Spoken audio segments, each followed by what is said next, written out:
Cell the unit of life. इस chapter से related अभी तक हमने 7 पार्ट को डिस्कस कर लिया है, यानी उन 7 पार्ट के अंदर हमने मोस्ट इंपॉर्टेंट क्वेश्चंस को डिस्कस किया है जो कि सेल चैप्टर से रिगार्डिंग है, सेल चैप्टर में से पूछे गए हैं। और अब हम डिस्कस करेंगे 8 पार्ट के अंदर उनके आगे के जो भी क्वेश्चंस बनते हैं जो कि एग्जाम में पूछे जा सकते हैं, उनके बारे में हम डिस्कस करेंगे। तो चलिए स्टार्ट करते हैं हम आज की इस वीडियो को।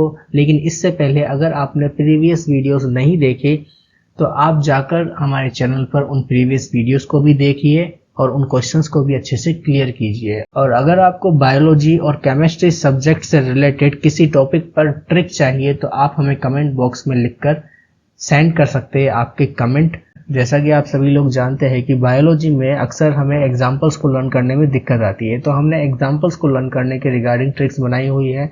किसी टॉपिक को समझने के रिगार्डिंग हमने ट्रिक बनाई हुई है ताकि आपको आसानी से वो लर्न हो जाए। तो आप उन वीडियोस को भी जरूर देखिए। तो चलिए शुरू करते हैं part 8, cell the unit of life. The chemical studies on cell membrane that was deduced to its possible structure was mostly done on which cells? 4 option आपके सामने हैं, WBC, human erythrocytes, platelets, chick cell.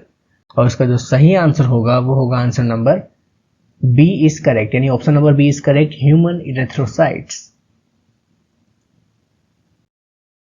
In plasma membrane, the lipids have their polar head facing। 4 option आपके सामने है, outer side, inner side, in the middle, stable facing now है।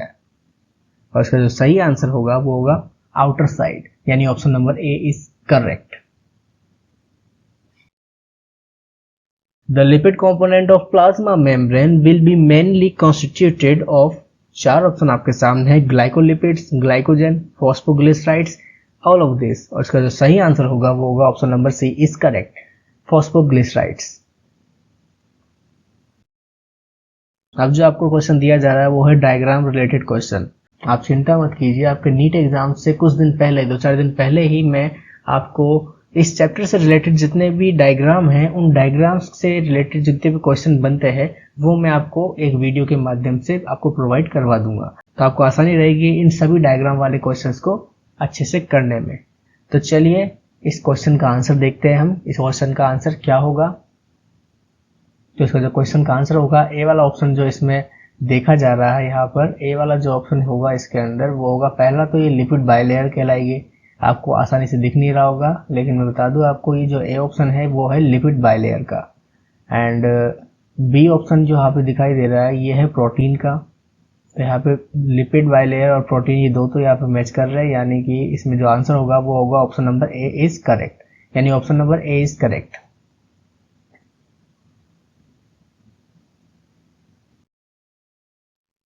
Which of the following are not the component of plasma membrane?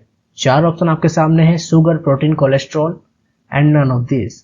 इसका जो सही answer होगा वो होगा none of this.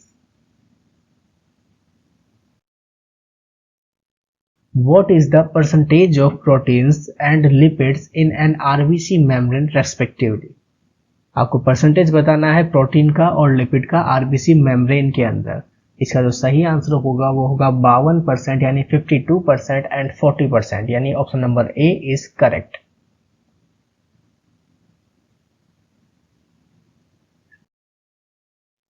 Which of the following membrane protein lie on the surface of the cell? 4 option आपके सामने है, integral protein, peripheral protein, both A and B, glycoprotein. तो इसका जो सही आंसर होगा वो होगा answer number B, option number B is correct, peripheral proteins. Which of the following membrane protein are partially or totally buried in the cell membrane? 4 option आपके सामने है, integral protein, peripheral protein, both A and B, glycoprotein. इसका जो सही answer होगा वो होगा answer number A, यानी option number A is correct, integral proteins.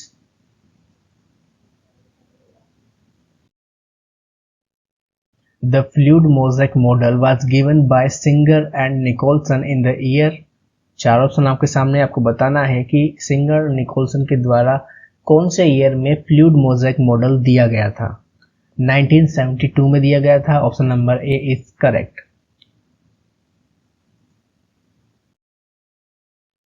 The ability of proteins to move laterally within the membrane is measured as, चार option आपके सामने है, mobility, flexibility, fluidity, none of this.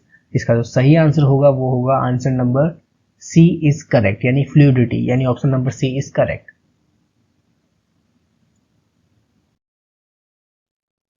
For what reason the fluid nature of membrane is important? Cell growth, secretion, endocytosis, all of these। इसका जो सही answer होगा वो होगा option number D is correct, all of these। The most important function of plasma membrane is that it, चार option आपके सामने है, divides the cell, gives shape to the cell, transport the molecule across, both A and B। तो यहाँ पे most important function पूछा है plasma membrane का, वो आपको बताना है। तो इसका जो सही आंसर होगा वो होगा option number C is correct, transports the molecules across.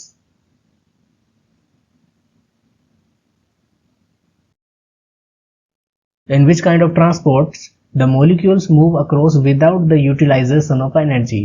Passive transport, osmosis, both A and B, active transport। इसका जो सही आंसर होगा वो होगा option number C is correct, both A and B।